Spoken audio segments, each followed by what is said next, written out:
السلام علیکم ورحمۃ اللہ وبرکاتہ۔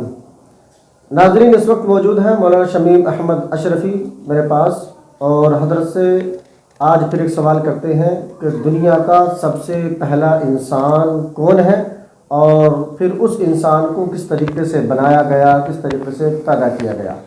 حضرت کی بارگاہ میں عرض ہے کہ حضرت اس سوال کا جواب دے کر ہمارے سامعین کے قلوب کو منور و مجلہ فرمائیں۔ بسم اللہ الرحمن الرحیم، لک الحمد یا اللہ، الصلاۃ والسلام علیک یا رسول اللہ صلی اللہ تعالیٰ علیہ وسلم۔ معزز ناظرین، بہت ہی معقول سوال حضرت علامہ نعیم اختر صاحب نے کیا۔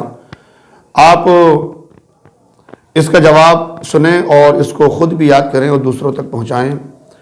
دنیا کا سب سے پہلا انسان کون؟ تو دنیا کے سب سے پہلے انسان حضرت آدم علیہ السلام۔ اسی لیے ہر انسان کو آدمی کہا جاتا ہے، چاہے وہ کسی بھی مکتبہ فکر سے تعلق رکھتا ہو، کسی بھی مذہب سے تعلق رکھتا ہو، ہر ایک انسان آدمی ہے۔ کیوں؟ آدم کی اولاد کو آدمی کہا جاتا ہے، آدمی، آدم والا۔ حضرت آدم علیہ السلام کو اللہ تبارک و تعالیٰ نے بغیر ماں باپ کے مٹی سے پیدا فرمایا۔ 18ویں سپارے میں سورہ مومنون کی آیت نمبر 12 میں اللہ فرماتا ہے وَلَقَدْ خَلَقْنَا الْإِنسَانَ مِنْ صُلَالَةٍ مِّن طِينٍ، اور انسان کو پیدا فرمایا، انسان کو تخلیق فرمایا ایک چنی ہوئی مٹی سے۔ بہت سے مقامات پر اللہ نے قرآن میں اس کا ذکر کیا ہے کہ اللہ تبارک و تعالیٰ نے انسان کو مٹی سے بنایا، اور وہ انسان سے مراد کون ہے؟ حضرت آدم علیہ السلام۔ اب حضرت آدم علیہ السلام کو کس طرح بنایا، یہ واقعہ میں آپ کی سماعتوں کے دہلیز تک پہنچاتا ہوں، جس کو تفسیر نعیمی میں تفسیر عزیزی کا حوالہ دیتے ہوئے مفتی احمد یار خان نے تحریر فرمایا، اور وہ کچھ اس طرح ہے کہ اللہ تبارک و تعالیٰ نے حضرت جبریل علیہ السلام کو روئے زمین پر بھیجا کہ زمین کے ہر حصے سے، خشکی سے، تری سے، سفید، سیاہ، میٹھی، کھاری، جتنی بھی قسمیں مٹی کی، روئے زمین پر جائیں اور ایک مٹی خاک لے آؤ۔ حضرت جبریل علیہ السلام روئے زمین پر آئے اور زمین سے خاک اٹھانا چاہی۔ زمین نے سوال کیا، آدم کیا سبب ہے مٹی اٹھانے؟ اے جبریل، کس لیے اٹھائے گئی؟ جبریل علیہ السلام نے سارا واقعہ سنایا۔ زمین اللہ تبارک و تعالیٰ کی پناہ پکڑنے لگی کہ مجھ سے مٹی کو نہ اٹھائیے، میں اس بات سے اللہ کی پناہ میں آتی ہوں کہ میرے کچھ حصے سے انسان بنے اور پھر میرا کچھ حصہ جہنم میں جائے۔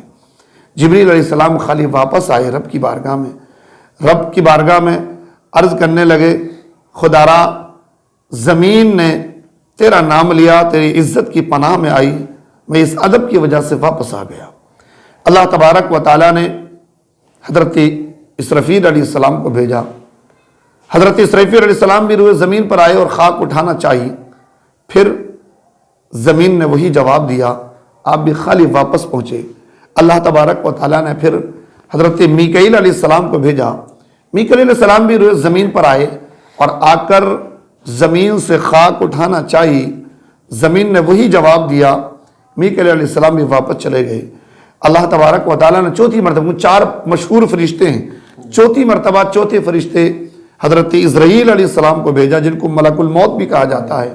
آپ روئے زمین پر آئے اور آپ نے زمین کی ایک نہ سنی اور فرمایا کہ میں اللہ تبارک و تعالیٰ کے حکم کا تابعدار ہوں، تیرے گریاؤ زاری کرنے کی وجہ سے میں اللہ کی اطاعت نہیں چھوڑ سکتا، اور روئے زمین سے مٹی لے کر رب کی بارگاہ میں حاضر ہوئے۔ اسی لیے اللہ تبارک و تعالیٰ نے انہی کو جان نکالنے کی ذمہ داری سونپی، انہی کو ملک الموت بنایا گیا کہ تو نے ہی زمین سے خاک کو جدا کیا ہے اور تو ہی اس کو خاک میں ملائے گا، یعنی تجھ کو یہ خاک میں ملانا ہے۔ پھر اللہ تبارک و تعالیٰ نے حکم دیا کہ اس مٹی کو اس جگہ پر رکھو جہاں پر آج خانہ کعبہ ہے، اور پھر اس کے بعد اس کو مختلف پانیوں سے اس کا گارا بنا، یہاں تک کہ اس مٹی پر 40 دن تک بارش ہوئی، 39 دن رنج و غم کی بارش ہوئی، اور ایک دن خوشی کی بارش ہوئی۔ اس لیے انسان کی زندگی کا اکثر حصہ رنج و غم میں گزرتا ہے اور خوشی والا حصہ کم ہوتا ہے رنج و غم کے مقابلے میں۔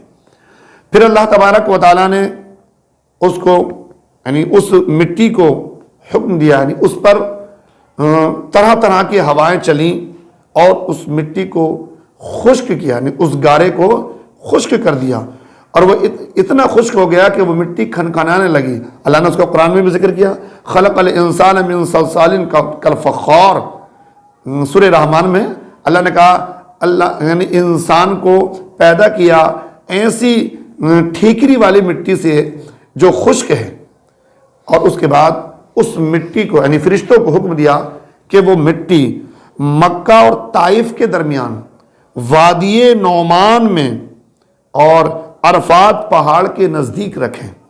اور اس کے بعد اللہ تبارک و تعالیٰ نے اپنے دست قدرت سے حضرت آدم علیہ السلام کا خاکہ بنایا، قالب بنایا، مجسمہ بنایا اور ایک اچھی صورت بنائی۔ ایسی صورت فرشتوں نے کبھی نہیں دیکھی تھی۔ اس کی خوبصورتی اور حسن و جمال کو دیکھ کر فرشتے اس قالب آدم کے ارد گرد چکر لگانے لگے۔ ابلیس کو بھی یہ تمام حالات کی خبر ہو چکی تھی۔ ابلیس آیا اور آنے کے بعد فرشتوں سے کہنے لگا کہ تم اسے دیکھ کر تعجب میں ہو، اس مجسمے میں کچھ نہیں، یہ تو خالی ہے، اس کے اندر کچھ نہیں ہے، اور اس کی کمزوری کا عالم یہ ہے کہ اگر یہ بھوکا ہو تو گر پڑے، اور اگر زیادہ کھا لے تو چل نہ سکے۔ ہاں، اس کی بائیں سائٹ میں سینے میں ایک کوٹھری ہے، اس کو دل کہا جاتا ہے، اس میں شاید کہ کچھ ہو۔ اور پھر فرشتے نے کہا شاید کہ ابلیس نے کہا شاید کہ یہی لطیفہ ربانی کی جگہ ہے، جو یہ اس کے سینے کے پاس میں کوٹری ہے جس کو دل کہا جاتا، کہا وہ بند ہے، وہی لطیفہ ربانی کی جگہ ہے جس کی وجہ سے یہ خلیفہ بننے کا حقدار ہو سکتا ہے۔ حقدار ہوا۔ پھر اللہ کے حکم سے حضرت آدم علیہ السلام کے اس قالب میں، مجسمے میں روح پھونکی گئی۔ جب روح اندر گئی تو اندر تنگ و تاریکی کو دیکھ کر روح ٹھہر گئی۔ بعض روایتوں میں آتا ہے کہ پھر سرکار مصطفیٰ صلی اللہ تعالیٰ علیہ وسلم کا نور پاک سے اس قالب کو جگمگایا گیا، یعنی نور محمدی علیہ السلام کو پیشانی آدم علیہ السلام میں بطور امانت رکھا گیا۔ اب روح آہستہ آہستہ اندر داخل ہوئی، اور جب آپ کے سر میں روح آئی تو حضرت آدم علیہ نبی علیہ السلام کو چھینک آئی۔ جب آپ کو چھینک آئی تو حضرت آدم علیہ السلام نے کہا الحمدللہ۔ تب اللہ تبارک و تعالیٰ نے ارشاد فرمایا یرحمک اللہ۔ اسی لیے یہی سنت ہے کہ اگر کسی کو چھینک آئے انسان کو تو اس کو کہنا چاہیے الحمدللہ، اور جو اس کا جواب سنے اس کو کہنا چاہیے یرحمک اللہ۔ اس کے بعد جب روح جسم میں بڑھی اور حضرت آدم علیہ السلام کے آدھ جسم میں روح پہنچی تھی کہ آپ فوراً کھڑے ہونے لگے، گر پڑے۔ اس لیے اللہ نے قرآن میں ارشاد فرمایا خلق الانسان من عجل۔ اب اس کے بعد جب آپ کے جسم میں روح ڈال دی گئی، آپ کھڑے ہو گئے، چلنے لگے، تب رب نے حکم دیا اے آدم جاؤ فرشتوں کو سلام کرو اور دیکھو وہ کیا جواب دیتے ہیں آپ کو۔ حضرت آدم علیہ السلام نے فرشتوں سے جا کر کہا السلام علیکم۔ فرشتوں نے جواب میں کہا وعلیکم السلام ورحمۃ اللہ وبرکاتہ۔ حکم الہی ہوا اے آدم تیرے لیے اور تیری اولاد کے لیے یہی سنت ہے کہ وہ انہی الفاظ کے ذریعے ایک دوسرے سے کلام کریں۔ تب حضرت آدم علیہ السلام نے عرض کیا اے باری تعالیٰ میری اولاد کیا ہے، کون ہے میری اولاد؟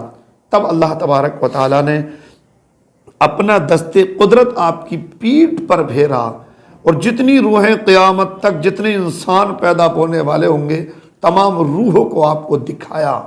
اس میں انبیاء، قطب، ابدال، اصفیاء، کافر، منافق، ساری روحوں کو آپ کے سامنے رکھا گیا۔ کس طرح سے رکھا گیا؟ انشاءاللہ تعالی ہم اگلی کلپ میں آپ تک یہ پیغام پہنچائیں گے۔ السلام علیکم۔